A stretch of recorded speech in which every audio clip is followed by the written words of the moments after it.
As a basic matter about the United States government, the House of Representatives, representing the people, is the only group that can start a bill to tax you. When you go out on the street and look at the license plates in Washington, they say no taxation without representation.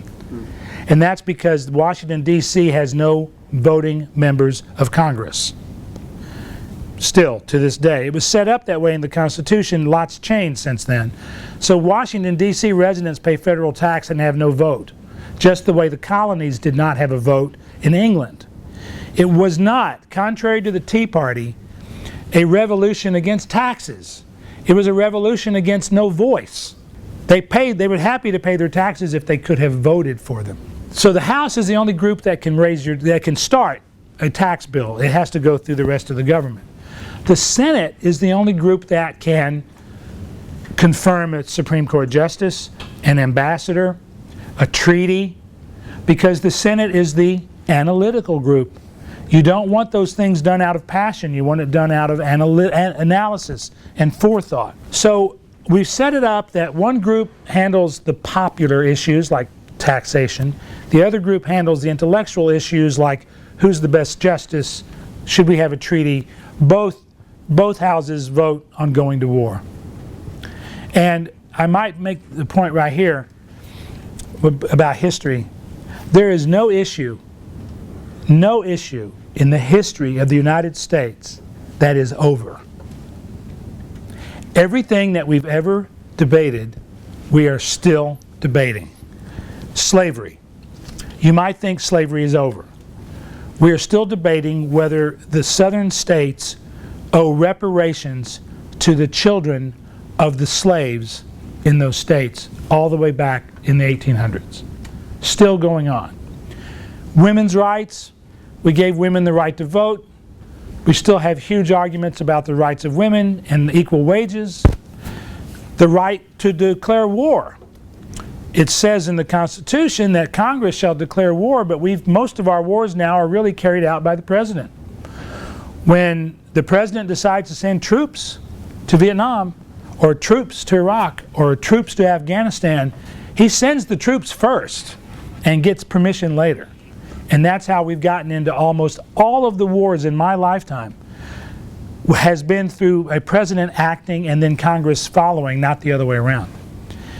But any other issue, social, economic, educational, international, that we have ever had, we still have. That's why history is valuable, because you kind of need to know what happened in the Civil War and why it still affects what goes on today. Most of the time in this room I talk to people who are getting a business degree, and they're from the best colleges in the United States, and I ask them, how many of you know anything about the American Civil War? And out of 100 people, maybe 2 will normally raise their hands. This is really bad, because the Civil War is still going on. And if you don't believe me, look at the last election and who voted for whom. The South is still fighting the Civil War in their politics. Our system of government is set up to represent all these divisions. How has it changed, and how has that affected our ability to govern ourselves? If you go back in history and imagine for just a minute what it meant, why did you have a representative democracy instead of a direct democracy? Switzerland has much more of a direct democracy. They can have a referendum on anything and vote. The United States, individual states have referendums. The national government does not have a referendum. So why is that? Well, put yourself back in the colonies that were all up and down the East Coast. People didn't go to the government in New York and Washington. They were farming. They had a hard life. They didn't spend their time watching TV and listening to the radio about their government. The reason we had a representative democracy was that person had to leave their home and go to Washington or New York when the capital was there, and they didn't keep in constant contact with people. It was very difficult. So you had to trust people, and that's why you sent a representative to the government.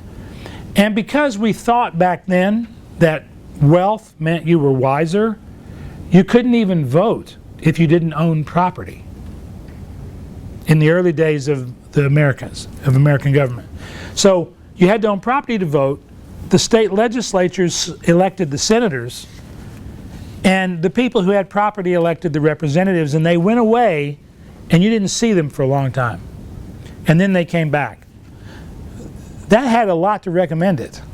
For one thing, they could actually talk to each other and spend time thinking about things because they weren't interviewed every 3 minutes. Why'd you say that? Why'd you do that? They could change their minds. This piece of paper over here is a draft of the Bill of Rights as it was amended and written up in the Senate in 1789.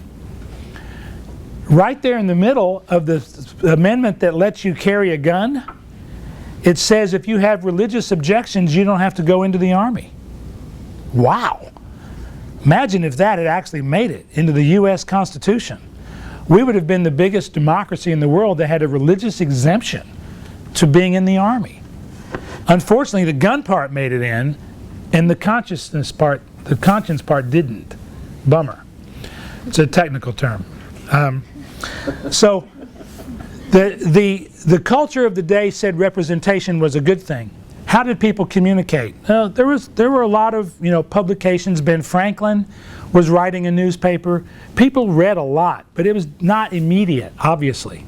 There were all kinds of press wars.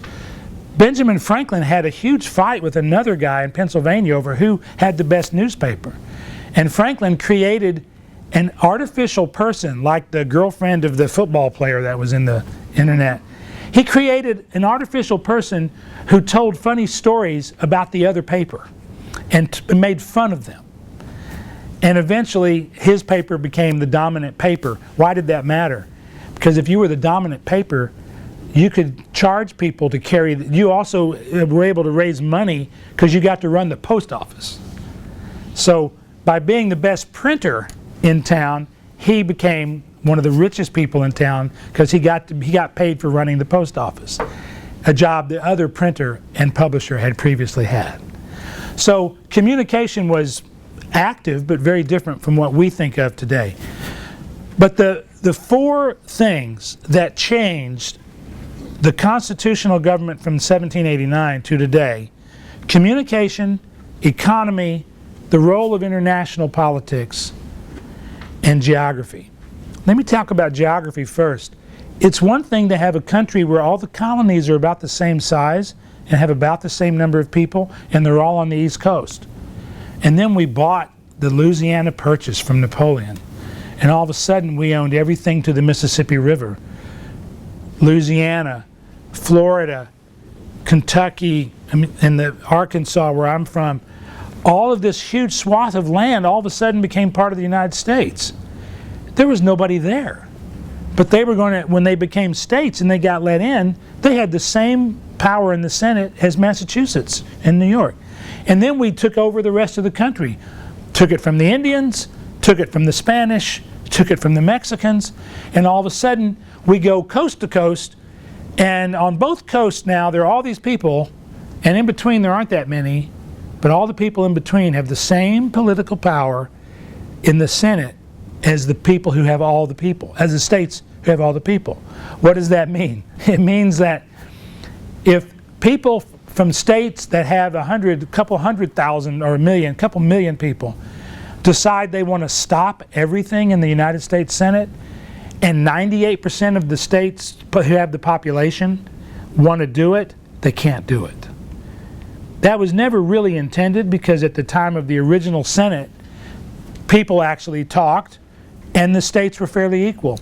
But all of a sudden, if you're from North Dakota, South Dakota, you have 4 senators and California has 2. So if you're a farmer in South Dakota, you have more power than a farmer in California, politically. Weird. So that changed our government, and I would point out when we talk about red states and blue states, red states being Republican, blue states being Democrat, the blue states, which is where all the people are on both coasts, they have almost all the major universities, almost all the major resources, all the water. They're nearest to the oceans and the rivers and the lakes. And in between, where there's not much of any of that, are the red states. A lot of Democrats say, let the red states secede. Let them go. Give Texas back to Mexico. We don't care, because we have the universities, and we have the manufacturing, and we have the water and the parks. Probably won't happen. Interesting idea. Communication. Abraham Lincoln was the first president whose election was carried over a telegraph. Now, you know, people are tweeting during the State of the Union. So it was a big deal. Small story, the reason we have the telegraph, Samuel Morse, as in Morse code, was a painter. He left his home, went 500 miles away to do a portrait of a famous person. His wife died, complications of childbirth. It took a week for the news to get to him. He had written her letters during that week. By the time he got back, she'd already been buried. And so he went on an ocean cruise to get his head straight, and he met a guy who talked to him about electricity. And he started thinking, how can we use electricity to communicate so people don't have to suffer what I suffered? And so he invented the telegraph. If you look at all the inventions that you use, the electricity-based, telegraph, telephone, internet, they all started from personal stories around health and social issues. None of them started because people were just into technology. They all came from emotional health issues, personal issues. But that's a sidebar. So now we went from people knowing something the same day it happened, now we know things the same moment they happened. And as a result of that, and as a result of the popular election of senators, and as the result of constantly having a camera in your face, our ability to use our rational brain has gone way down. Because if you are asked, why did you change your mind every time you think about something and change your mind, and people criticize you for changing your mind, you'll stop changing your mind. And as a result of that, we now have these dug-in political positions where people might want to change their minds, but if they do, they lose their jobs. Now, personally, if your job is government and you don't change your mind to do the right thing, you probably should lose your job because you're not doing it very well. But you can't change the culture of communication without changing the culture of politics. So by everything being instant and emotional and immediate, we have lost the power of reason. My old boss, Al Gore, wrote a book all about this, about how we have lost the power of reason in politics because of the immediacy of communication keeping us from thinking. People can't say, when the CNN camera's in their faces, oh, I'll get back to you in an hour after I've really had a chance to think about it. They have to have an immediate response, and it's always from the intuitive brain that's doing what? Making up stories to justify your biases. So as a result, we get locked into situations we can't change. Economy, the original country here was agrarian. Thomas Jefferson was an agrarian. Why are you in Washington? Why is the capital in Washington? Thomas Jefferson lived in Virginia. The capital, the Congress, used to be in New York. That's a long way, especially in the winter, and especially in the summer, when it's really hot and you're on a horse. So he didn't like going to New York. He wanted it closer to home. Alexander Hamilton, the first Secretary of the Treasury, was trying to figure out a way for the United States to be able to borrow money and issue bonds, like governments do today all the time. Jefferson and the agrarians hated the idea of borrowing money. They thought it was immoral. Everything had to be immediate, cash flow. That's how farmers live. Farmers, you know, they plant and they reap. There's no borrowing. And so Jefferson opposed borrowing, and Alexander Hamilton opposed moving the capital from New York. So they cut a deal, the Great Compromise. They agreed to move the capital to Washington, D.C. And Jefferson agreed to let Hamilton and the United States borrow money, assume all of the debt from the Revolutionary War, and in one compromise, we were able to move the government to a mosquito-infested swamp and go into debt all at once. Can't get better than that. That kind of compromise doesn't exist anymore. That was a huge compromise. It was called the Great Compromise, actually. That was a big deal to move the government to Washington because it really was a swamp. There was nothing here except that White House they were starting to build, which George Washington never even got to live in. So we'd moved from that economy to the industrial economy, where, I don't know how many of you saw the British Olympics, the opening ceremony? Do you remember they had this incredible thing of the evolution of English society? And at one point all the smokestacks came up? Whoa! Those smokestacks changed everything. So we went from farming to being industrial. That changed everything. People started getting rich, really rich, and controlling the government. All the banks that you hear of, J.P. Morgan, the Rockefellers, the Carnegies, they owned the oil, they owned the railroads, they owned the forests, and all of a sudden you had a whole generation of people who ran the government because they had money, big money. And it wasn't until the United States, Teddy Roosevelt started the antitrust movement that said, you can't own everything, you can't own all the railroads, you can't own all the oil, you got to break it up. If we hadn't done that, our society would be so different today. It's still vastly divided by wealth, but for different reasons than owning all the oil or all the railroads. So as the economy moved out of the industrial age, now we're into the information age, and now actually we're out of the information age. And now we're into the conceptual age. Now information technology is like so 20th century. Programs create programs. The key to your success, according to my friend Dan Pink, who wrote a great book called A Whole New Mind, is not programming, it's designing, conducting, being able to conduct people with different skills to do something together, being able to design something to make it appealing. Steve Jobs was a conductor and a designer. It wasn't code that made him rich. It was designing something you wanted to touch and use, and being able to conduct his people in a way that they were able to create it. Why didn't IBM do it?